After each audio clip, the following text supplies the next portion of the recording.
নমস্কার, ঘরোয়া হেসেল পরিবারে আপনাদের সকলকে স্বাগত।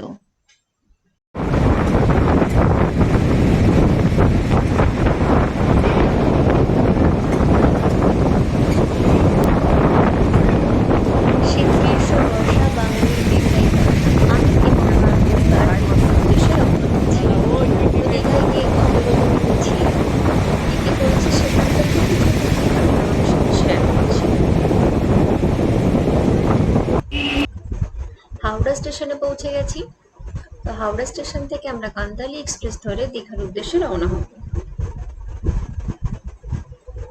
ট্রেন আসতে এখন অনেকটা সময় বাকি, তো এখন খাওয়া দাওয়ার পর্বটা সেরে নেব। হাওড়া স্টেশনের পাশে রেলওয়ে রেস্টুরেন্ট থেকে আমরা খাওয়া দাওয়াটা সেরেছিলাম।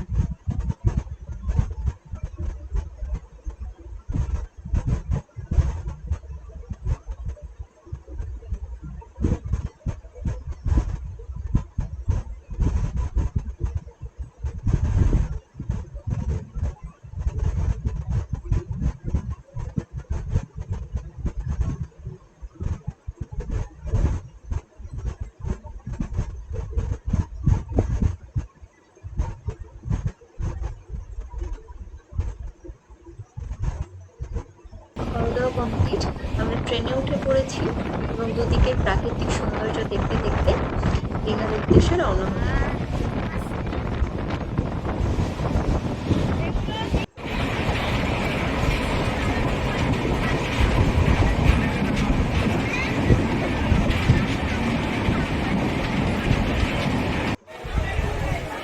আমরা দীঘাতে পৌঁছে গেছি।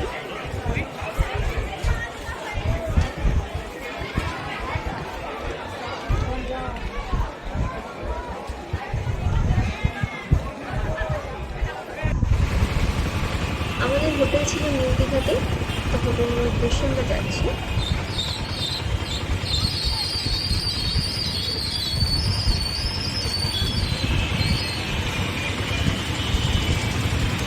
হোটেলে পৌঁছে গেছি।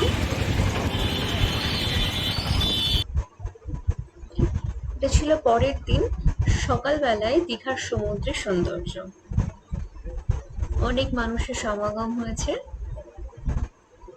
আমরা যেদিন দীঘায় গিয়েছিলাম সেদিন ছিল মেঘলা দিন, চারিদিকটা আবহাওয়াটা একটু মেঘলা ছিল। আমরা বোটে করে মাঝ সমুদ্রে গিয়েছিলাম এবং মাঝ সমুদ্র থেকে দীঘার চারিদিক দেখতে সত্যি খুব সুন্দর।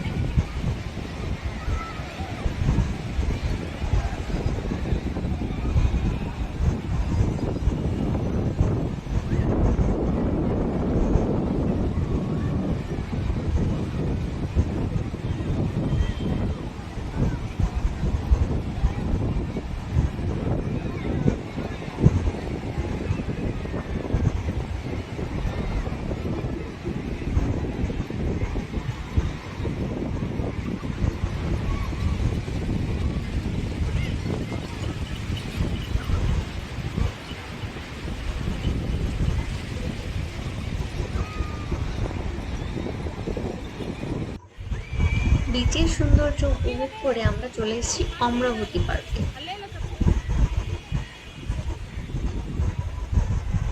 এটা পার্ক, এখানে রোপওয়ে, বোটিং এবং বাচ্চাদের খেলনার জন্য দোলনা, বিভিন্ন জিনিসপত্র ছিল।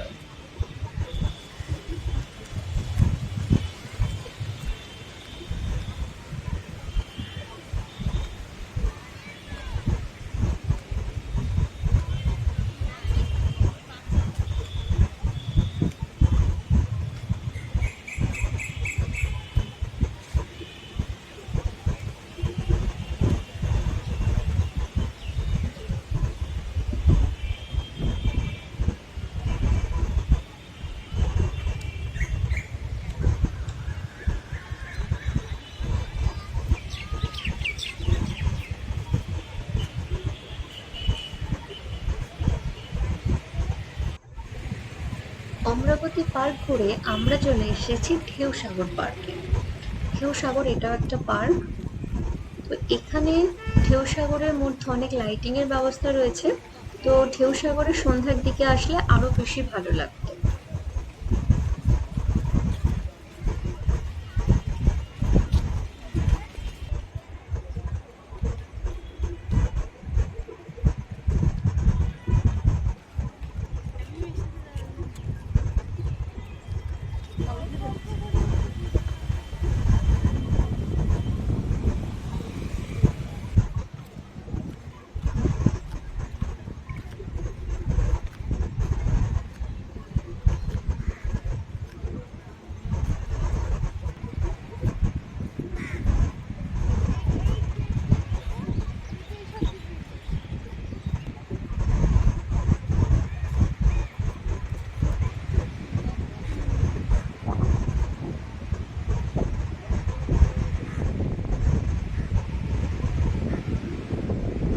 এটা ছিল ঢেউসাগরে এক্সিট গেট।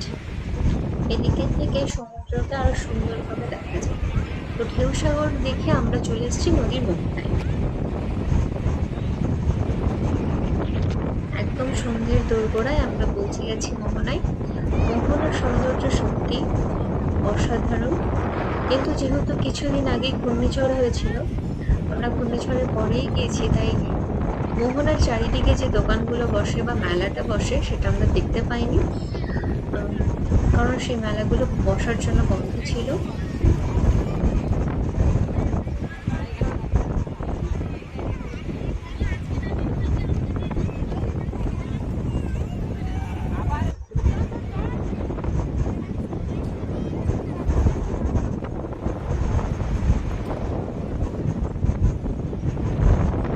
মোহনার চারিদিকে তাকালে শুধু জল আর জলরাশি।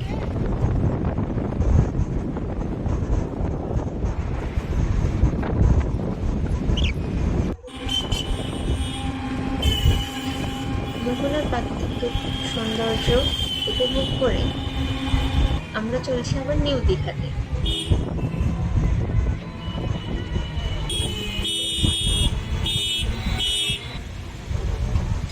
তো এখানে পুরীর আদলে আমাদের দীঘাতে জগন্নাথ দেবের মন্দির হচ্ছে, সেটা এখনো সম্পূর্ণ হয়নি।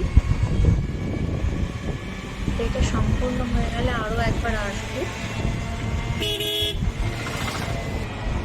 যে এখনো কাজ চলছে।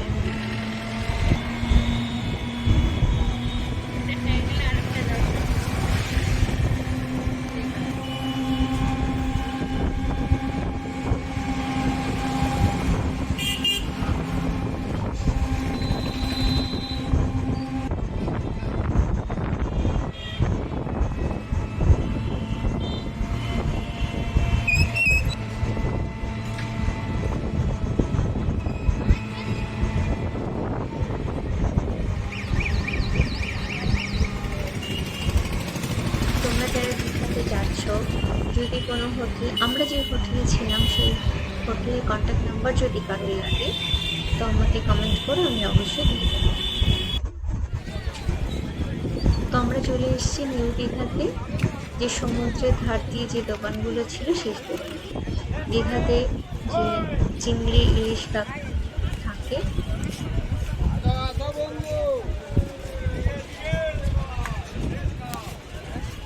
এবার আমরা নিউ দীঘার সমুদ্রের ধার দিয়ে যে মেলাটা বসেছিল সেই মেলাটা ঘুরে দেখবো এবং কিছু বাড়ির জন্য কিছু কেনাকাটি করবো।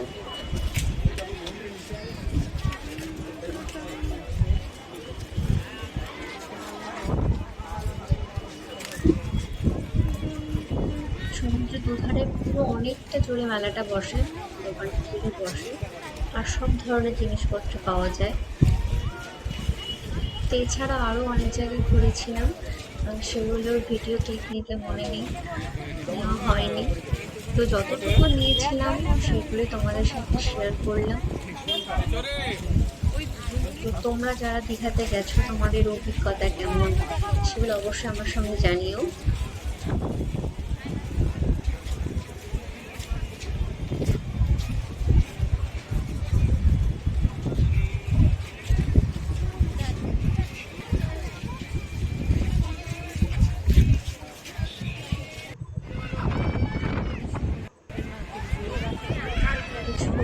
মেলা দুধার দিয়ে অনেকটা বড় মেলাই ছিল।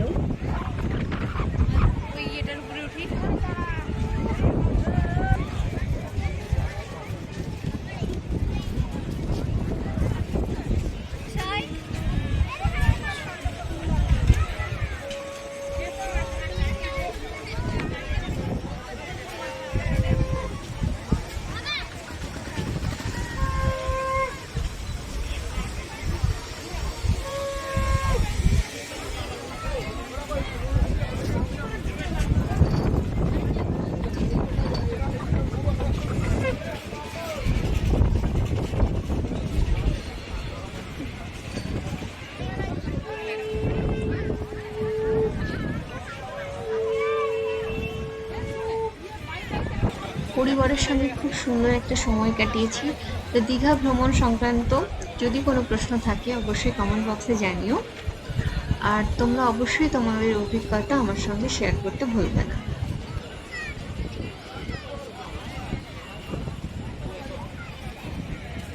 ভিডিওটি ভালো লাগলে লাইক, কমেন্ট, সাবস্ক্রাইব করবেন, পাশে থাকা বেল আইকনে ক্লিক করবেন।